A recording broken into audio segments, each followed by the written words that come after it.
자, 이제 세 번째 강의입니다. 가보개혁을 시작할게요. 우리 첫 번째 시간에는 갑신정변했고, 두 번째 시간에는 동학농민운동을 바탕으로 해서 그 가보개혁과 청해전적의 큰 흐름을 봤고요. 그리고 동학농민운동의 구체적인 내용을 확인했습니다. 이제 세 번째는 가보개혁과 관련해서 구체적인 내용을 볼 건데요. 가보개혁은 크게 3차로 나뉩니다. 1차 가보개혁, 2차 가보개혁, 그리고 3차 가보개혁은 을미개혁이라고도 해요. 그래서 대체적으로 3차 가보개혁은 을미개혁이라고도 하는데, 자, 우선은 1차와 2차 가보개혁은 방금 우리 동학농민운동 하면서 그와 함께 엮어서 봤습니다. 그죠? 자, 그 방골 중심으로 해서 무조건 외우지만 마시고, 이제 맥락을, 이제 사건들의 맥락, 역사적 맥락을 살펴보면서 그 순서를 자연스럽게 익혀보시기 바랍니다. 자, 그리고 3차는요, 좀 이따 하겠지만, 이 사건들의 순서, 여기 위에 있죠, 배경에 여기 이 내용들 순서도 한번 자세히 볼 필요가 있습니다. 자, 그럼 할게요. 자, 1차 가보게요.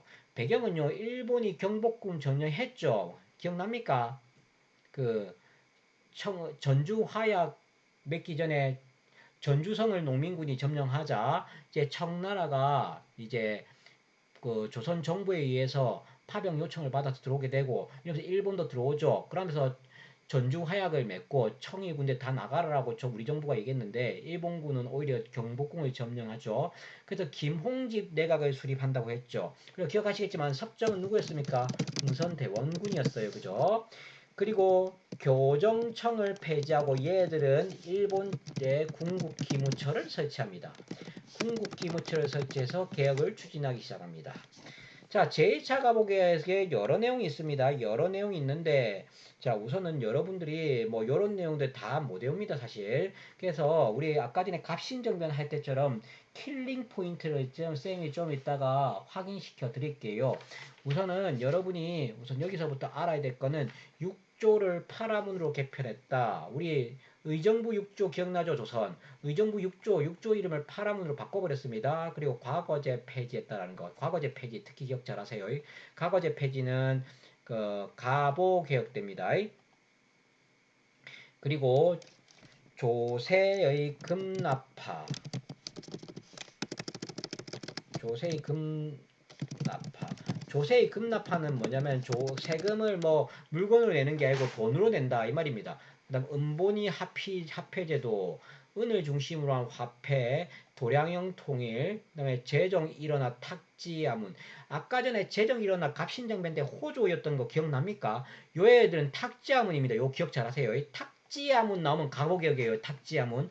호조가 나오면 아까 뭐랬습니까? 갑신정변이 했죠. 탁지야문은 이제 가보격입니다. 공사노비법 폐지했다. 연좌법 폐지했다. 그리고 여기에 빠져있지만 공사노비법 폐지하면서 요거 똑같은 말이죠. 신분제를 폐지했다. 뭐 이런 것들 꼭 기억 잘하세요. 이런 것들 그리고 뭐 이런 내용들이 여러분이 아마 키워드로 만날 겁니다. 제2차 가보격은 이런 내용도 있었고요. 제2차 가보격 때는 청일전쟁에서 일본이 승리하죠. 그러면서 조선에 적극적으로 간섭하기 시작합니다. 그래서 제2차 가보격이죠. 우선 궁극기무처 폐지했죠. 폐지하고요.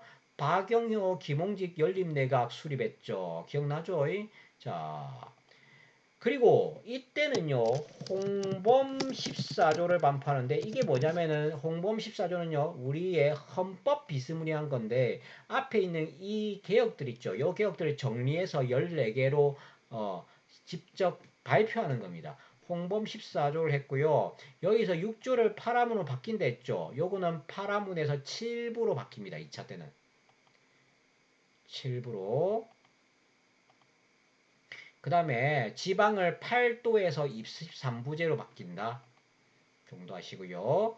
그 다음에 중요한 거, 자, 교육입국조서라고 해서 교육개혁을 발표하고요. 그 다음에 한성사범학교라는 이제 교원 양성소를 발표하는 지금의 사범대학을 발표합니다.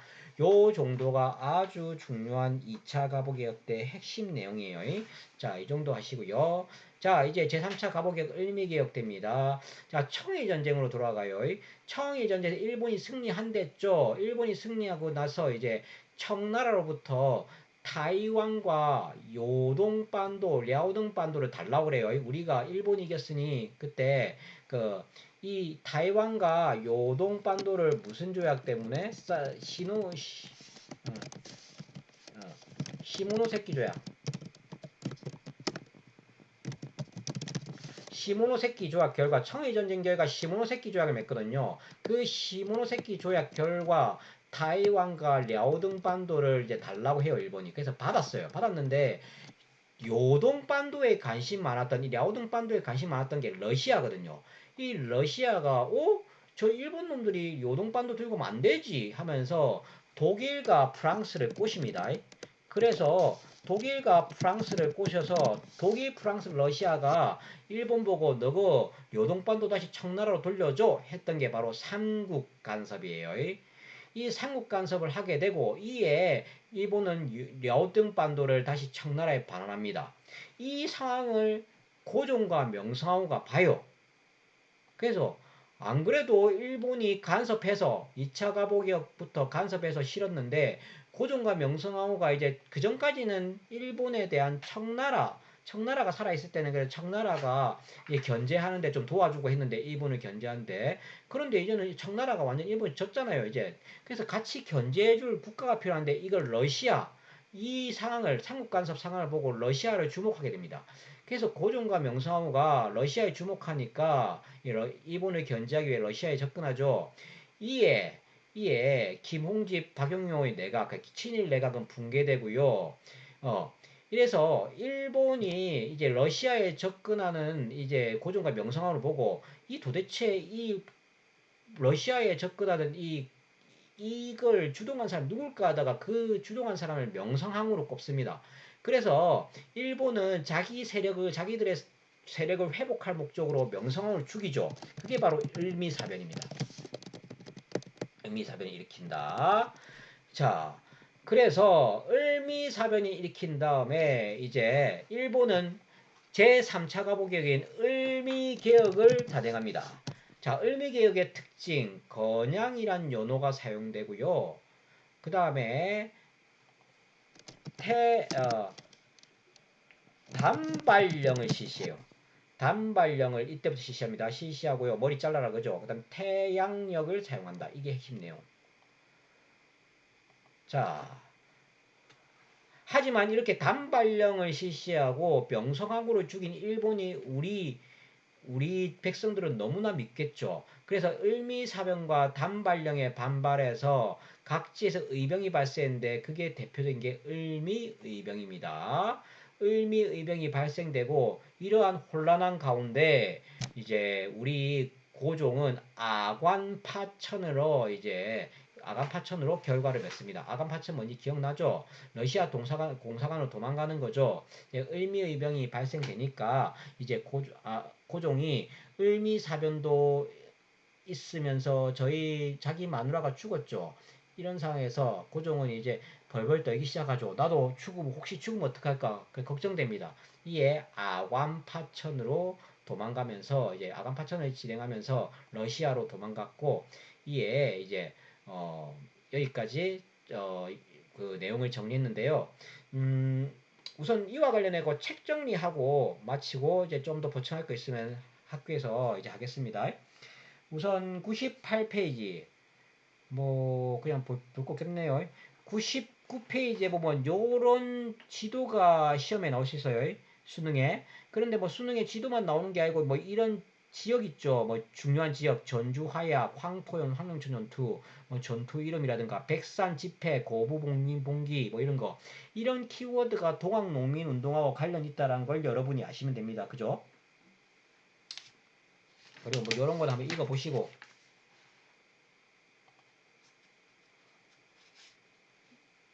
그 다음에 뭐 이런 것도 그냥 한번 읽어보세요. 뭐 한번 읽어보시고요. 자, 요런 거 역사 깊이 보기 요런 건 좀 알아야 되죠. 자, 갑신정변 때도 지향점 있죠. 그거 한번 적어보라 했습니다. 적어보고 소설용에서 나올 수 있으니까요. 그런 거. 그 다음에 요것도 소설용으로 나올 수 있겠죠. 정치와 경제와 사회의 지향점이 무엇인가? 자, 우선은 지향점 봅시다. 뭐 1관부터 9관까지 여기에 보니까 뭐 9관에 보니까 관리 채용은 문보를 탑하고 인재를 등록해라. 뭐 인재 등록 관련 있겠죠. 그래서 지향점에 보면 이렇게 적으시면 돼요. 능력에 따라 인재를 등용하고 정치 기강을 확립한다. 능력에 따라 인재를 등용하고 정치 기강을 확립한다. 뭐 이렇게 하죠. 10조 외적과 통하는 자는 엄벌하라 했죠. 반외세와 관련 있겠죠. 지향점에 반외세. 8조부터 12조까지는 경제와 관련 있습니다. 뭐 토지제도 개혁하고 농민생활 안정하고 관련 있겠죠. 지향점에 토지제도 개혁, 농민생활의 안정. 그 다음에 여기 뭐 사회는요 노비문서 불태워버리고 뭐 그리고 그런 내용도 있죠. 청춘 가부 제가 허용하고 이런 내용 적으시면 돼요. 자, 지향점은 신분제와 봉건적 악습 폐지. 신분제와 봉건적 악습 폐지. 자, 킬링 포인트 얘기해 드릴게요. 이거 보고 이것만 나오면은 동학농민군의 패전개혁안이다 하는 거는 8관 무병잡세는 일체 거둬지지 말 것. 11관 공사체를 막론하고 기왕의 것은 무효로 돌릴 것. 12관 토지는 평균하여 분작할 것. 5관 노비분서를 불태워버릴 것. 요런 게 나오면은 무조건 동학과 상관이 있다라고 보시면 돼요. 자, 이런 지도도 앞에 지도랑 똑같습니다. 이게 딱 보고 이런 내용들 나오면 아, 동학농민운동 관련 있구나 라고 아시면 돼요. 다음 페이지 넘어가서 자, 갑오개혁 나옵니다. 이런 지도 보면은 여러분이 알아야 될 거 청일전쟁에서 풍도해전하고 평양전투는 알아야 되죠. 풍도해전하고 평양전투 나오면 아하 이거는 청일전쟁과 관련 있구나 라고 알고 계시면 되고요. 자, 여기에 나오는 제1차 가보개혁, 2차 가보개혁, 3차 가보개혁 싹싹들이 알 수도 없고 알 필요도 없습니다. 그렇게 하지 마시고 쌤이 아까 줄쳐준 부분 있죠. 그 부분을 중심으로 이 지문이 나오면 아 이건 2차 가보개혁이다. 이 지문이 나오면 2차 가보개혁이다. 이런 식으로 아시면 돼요. 아까 전에 쌤 키워드 얘기해 줬습니다. 2차 가보개혁의 대표적인 내용 홍범 14조 나오죠. 홍범 14조. 자, 홍범 14조 있다. 뭐 이렇게 보시면 되고요. 뭐 단발령 관련된 내용 을미 개혁이죠. 자, 이 정도 보시면 됩니다. 자, 다시 얘기하지만은 자, 동학의 순서도 중요한데 아까 이 내용 있죠. 청일전쟁 벌어지고 시모노세키 조약 맺고 상국간섭하고 이런 내용들 그것도 순서대로 이해하면서 공부하셔야 돼요. 그 순서도 수능에서 나온 적 있습니다. 자, 여기까지 하고 이제 주말하고 휴일 잘 쉬시기 바랍니다.